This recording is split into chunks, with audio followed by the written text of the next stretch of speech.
قائم مقام خلیفہ بنے۔ جی بالکل بالکل، وہ فے جو لڑائی ہوتی ہے، لڑائی کے ذریعے ہاتھ میں آ جاتا ہے، جو لڑائی ہوتی ہے، لڑائی کے ذریعے ہاتھ میں آ جاتا ہے۔ تو باغ فدق کے حوالے سے ہماری یہ پہلی ویڈیو ہے۔ اس ویڈیو میں میں آپ کے سامنے باغ فدق کا پس منظر، یہ شرن، اس کی حیثیت کیا ہے اور اس کا پس منظر کیا ہے، یہ کیا مال تھا جس کے بارے میں سنی شیعہ کے بارے میں اتنا اختلاف پایا جاتا ہے۔ اس دور میں جو شیعوں کا بہت بڑا اپنے آپ کو بہت بڑا شیعوں کا عالم سمجھتا ہے، اور اس کے نزدیک اس کے پیرل کا، اس کے پلے کا نہ کوئی شیعہ ہے نہ سنی، یعنی حسن اللہ علیہ، وہ ایسا جاہل انسان ہے کہ اس کو فے کی تعریف نہیں آتی۔ قائم مقام خلیفہ بنے۔ جی بالکل بالکل، وہ فے جو لڑائی ہوتی ہے، لڑائی کے ذریعے ہاتھ میں آ جاتا ہے، جو لڑائی ہوتی ہے، لڑائی کے ذریعے ہاتھ میں آ جاتا ہے۔ تو فے کیا ہوتی ہے؟ قرآن پاک میں سورہ حشر میں واضح طور پر فے کی تعریف لکھی ہے۔ تو مال فے، باغ فدق مال فے ہے، اور مال فے کسی کی ملکیت نہیں ہوتا بلکہ وقف ہوتا ہے۔ یہ میں نے آپ کے سامنے بیان کرنا ہے قرآن پاک کے حوالے سے۔ آنے والی اقساط میں فدق کی بحث میں ہم انشاءاللہ ہر موضوع پہ انشاءاللہ کوشش کریں گے اس کے ہر پہلو پہ بات کرنے کی۔ لیکن جو کمنٹ کرنے والے، مجھے پتا ہے کہ انہوں نے تو گالیاں بھی دینی، سب کچھ کرنا ہے، تو ان کا تو تیرا ہے، لیکن اگر ان سے بھی گزارش ہے کہ پوری ویڈیوز کو اگر سن لیں، اس کے بعد بات کریں، یا کسی ویڈیو کا جب جواب دیں تو اس ویڈیو کے کنٹینٹ کے پہ بات کریں، جو اندر بیان ہو رہا ہے اس پہ بات کریں۔ جو بیان ہو رہا اس کی طرف تو کوئی بات نہیں ہوتی، نکال کر یہ وہاں بھی ہوا، یہ ہوا، یہاں بھی یہ ہوا تھا، تو بھئی وہاں پر وہ ہوا تھا، یہاں پر یہ ہوا تھا، یہ تو بات کی بات ہے، کر لیں گے اس پہ بات بھی، لیکن جو ویڈیو کے اندر مواد بیان ہوا ہے آپ اس پر اعتراض ہے تو بات کریں۔ تو لہذا ہمارے نزدیک باغ فدق کی حیثیت فے ہے، اور اس کی دلیل کیا ہے؟ اس کی دلیل سنی شیعہ دونوں کا اتفاق ہے۔ مجمع البیان، المیزان، اسی طرح بہت ساری تفاسیر کو آپ مطالعہ کر لیں۔ میرے سامنے تفسیر قمی ہے۔ تفسیر قمی کے رائٹر کا یہ اسلوب ہے کہ یہ بات کو گول مول بہت کرتا ہے، بہت ساری بحثوں کو چھوڑ دیتا ہے جہاں یہ پھنسنے لگتے ہیں۔ فے کی کوئی بحث بھی اس نے یہاں پر نہیں کی۔ تفسیر قمی میں فے کی کوئی بحث اس نے نہیں کی۔ جو بحث ہے وہ فقط یہ ہے کہ جو سورہ حشر کے اندر آیتیں آئی ہیں اس کا تھوڑا سا پس منظر اس نے بیان کر دیا ہے، اور لیکن اس سے فدق کا لفظ یہاں بھی لکھا گیا ہے۔ وَوَقَعَ قَوْمٌ مِّنْهُمْ إِلَىٰ فَدَقَ وَوَادِ الْقُرَىٰ، کہ ایک قوم جو تھی وہ فدق کی طرف چلے گئی، اور قرا یعنی اور جو شہروں کی وادیاں تھیں وہاں پہ چلے گئی، یعنی صحابہ کی ایک جماعت اس طرف چلے گئی۔ اور اس کا آغاز کہاں سے ہوتا ہے دیکھیے گا، سورہ حشر کا سبب النزول ذالک انہ کان بالمدینۃ ثلاثۃ ابطر من الجہود، کہ یہود کے 3 قبیلے مدینے میں رہتے تھے، ایک بنو نضیر، بنو قریظہ اور قینقاع۔ ان کے درمیان ایک معاہدہ تھا، انہوں نے معاہدہ توڑ دیا تھا۔ اب یہ پوری جنگ ہوئی ان کے خلاف، اور جو چیزیں صلح کے بغیر فتح ہوئی تھیں ان میں ایک فدق تھا۔ اب اللہ نے فدق کی تعریف، جو مال فے کی تعریف بھی خود کی، اور فدق اس مال فے کی تعریف میں شامل تھا۔ یہ میں آپ کو پہلے عرض کر چکا ہوں کہ اس کی شرعی حیثیت سب کے نزدیک یہ فے ہے، اور فے کے متعلق جو بحث ہے وہ میں آپ کے سامنے قرآن کے حوالے سے بیان کروں گا۔ یہ دیکھیے گا سورہ حشر کی آیت نمبر آپ 6 دیکھیں، اللہ فرماتا ہے وَمَا أَفَاءَ اللَّهُ عَلَى رَسُولِهِ مِنْهُمْ فَمَا أَوْجَفْتُمْ عَلَيْهِ مِنْ خَيْرٍ وَلَا رِكَابٍ وَلَكِنَّ اللَّهَ يُسَلِّطُ رُسُلَهُ عَلَى مَن يَشَاءُ وَاللَّهُ عَلَى كُلِّ شَيْءٍ قَدِيرٌ۔ اور جو غنیمت دلائی اللہ نے اپنے رسول کو ان سے، یعنی یہودیوں سے، منہم ان سے، فما اوجفتم علیہ من خیل ولا رکاب، تو تم نے ان پر نہ اپنے گھوڑے دوڑائے تھے نہ اونٹ۔ اب یہاں وَلَكِنَّ اللَّهَ يُسَلِّطُ رُسُلَهُ عَلَى مَن يَشَاءُ، بلکہ اللہ جس پر چاہتا ہے اپنے رسولوں کو مسلط کر دیتا ہے۔ اس کا پس منظر آیت کا یہ ہے کہ جب یہ غنیمتیں حاصل ہو گئیں تو اب اس کے بارے میں نبی پاک صلی اللہ علیہ وسلم نے جو فیصلہ فرما دیا وہ عام مال غنیمت کے بارے میں نہ تھا۔ جو اس غنیمت کا فیصلہ تھا وہ عام مال غنیمت کے بارے میں نہ تھا، اور اسی وجہ سے اس میں نبی پاک صلی اللہ علیہ وسلم کو اختیار تھا، جس کو چاہے حصہ دیں، جس کو چاہے حصہ نہ دیں، دیکھیں کون محتاج اس کو حصہ دے دیں۔ مثلا اسی جگہ دیکھیں تفسیر قمی میں ہی کہ آپ صلی اللہ علیہ وسلم نے مہاجرین کو حصے دیے، انصار کو اس میں سے حصے نہیں دیے، اور انصار کو میں سے 2 شخصوں کو آپ نے صرف اس میں سے حصہ دیا، انہوں نے اپنی حاجت کا ذکر کیا۔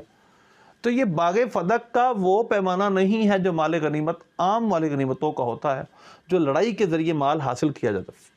تو لہذا یہاں مسلمانوں کو کہا جاتا فما اوجفتم علیہ من خیل ولا رکاب، تم نے ان پر نہ اپنے گھوڑے دوڑائے نہ اونٹ۔ اب لہذا اس وجہ سے مسلمانوں کا جو مجاہدین ہیں ان کی ملکیت اس میں سے کچھ نہیں آئے گا، جس طرح مال غنیمت میں سے ان کا حصہ ہوتا ہے اور وہ ان کی ملکیت میں آ جاتا ہے، مال فے میں سے ان کا حصہ یہ نہیں ہوگا۔ وما، اب اللہ اس کے مسارے بیان کرتا ہے، ما افاء اللہ علی رسولہ من اہل القری فللہ ولرسولہ ولذی القربى والیتامى والمساکین وابن السبیل کی لا یکون دولۃ بین الاغنیاء منکم، کہ اللہ جو غنیمت دلائی اللہ نے اپنے رسولوں کو شہر والوں سے، یعنی جو قریظہ بنو دیر وغیرہ تھے، تو اللہ اس کے رسول کی ہے اور رشتہ داروں اور یتیموں اور مسکینوں اور مسافروں کے لیے۔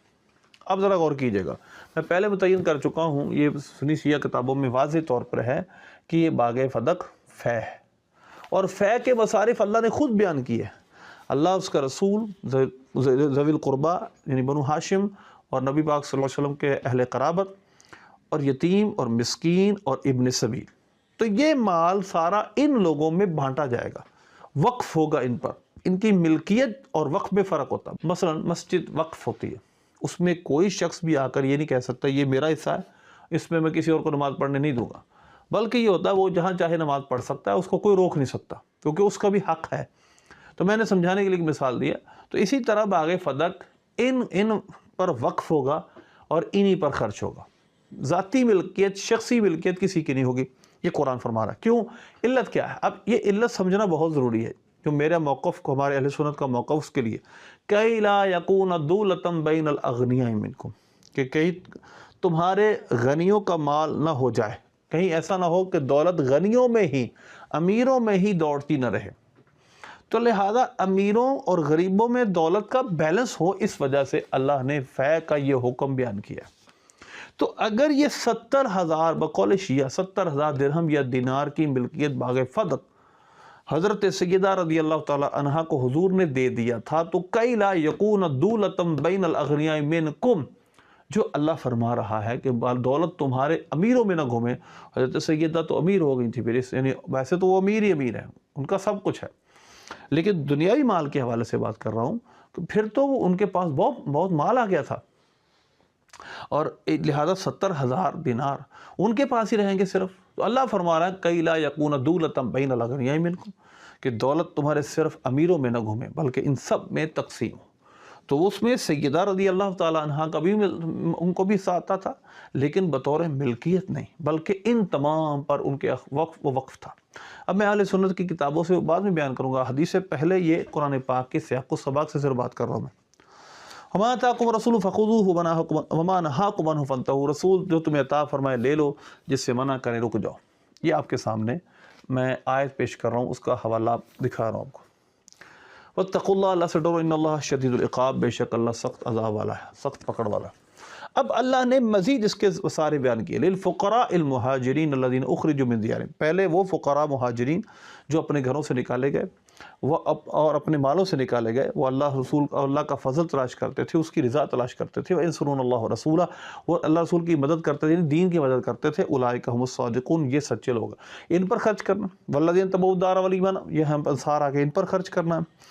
اور یعنی یہ اس کے مصارف ہیں جو سورہ حشر میں بیان کیے گئے۔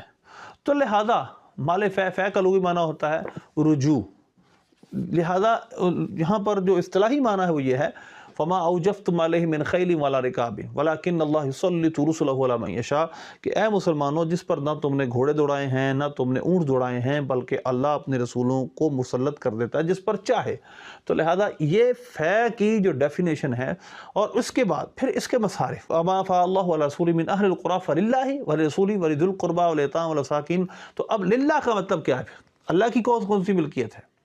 اب وہ جو مال اللہ کی ملکیت میں جائے گا، کیا وہ اسی طرح ہوگا نا جس طرح یہ کہہ رہے ہیں کہ ان کی خاص ملکیت، تو اللہ کی ملکیت کو خاص ہو جائے گا، وہ کسی اور پر خرچ نہیں ہوگا، اور رسول کی ملکیت پھر الگ ہے؟ نہیں، یہاں سے اللہ رسول کی ملکیت کا مطلب وقف ہے، کہ وہ مال وقف ہو جائے گا دین کے لیے، جہاد کے لیے، عام مسلمانوں کی اصلاح کے لیے، اور نبی پاک صلی اللہ علیہ وسلم کے قرابت داروں کے لیے، اور ان کو وہ مال دے دیا جائے گا، لیکن بطور ملکیت نہیں کہ وہ جائیدادیں ان کو دے دی، نہیں، اس کے منافع جو آئیں گے، اس کی جو کاشتکاری میں سے بعد میں جو نفع حاصل ہوں گے اس کو تقسیم کر دیا جائے گا سب پر، ازواج مطہرات پر بھی اور اولاد پاک پر بھی، اور غریبوں مسکینوں جو بچے گا پھر وہ جہاد کے لیے بھی، اس کی جہاد کی تیاری کے لیے بھی خرچ ہوتا تھا۔ تو لہذا اس لیے یہاں پر سب سے اہم بات یہ ہے کہ باغ فدق فے ہے، اور فے کا حکم قرآن نے خود بیان کیا ہے کہ فے کو ان مصارف پر کیوں تقسیم کیا، کئی لا یکون دولتم بین الاغنیاء منکم، کہیں ایسا نہ ہو کہ دولت تمہارے صرف امیروں میں گھومے، غریبوں کو تک بھی سجائے، مسکینوں تک بھی سجائے۔ تو اگر یہ فدق کسی کی ذاتی ملکیت میں دے دیا جاتا، شخصی ملکیت، پرسنل اونرشپ کسی کو حاصل ہو جاتی، جس طرح شیعہ کلیم کرتے ہیں کہ حضرت سیدہ رضی اللہ تعالیٰ عنہ کو نبی پاک صلی اللہ علیہ وسلم نے عطا کر دیا تھا، تو پھر یہ قرآن کی علت کہ دولت تمہارے صرف امیروں میں نہ گھومے، یعنی دولت کی گردش ہو، وہ گھومیں، غریبوں میں بھی آئے، بڑھتی رہے، تو لہذا یہ علت ختم ہو جاتی ہے۔ اللہ ہمیں ماننے کی توفیق عطا فرمائے۔ یہ صرف پہلا حصہ تھا، یاد رکھیے گا میں نے کہا یہ حصے کی پہلی ویڈیو ہے، اس پر ہم مزید کلام در کلام کافی ساری ویڈیوز میں کریں گے۔ اللہ سے دعا ہے اللہ ملک کی توفیق۔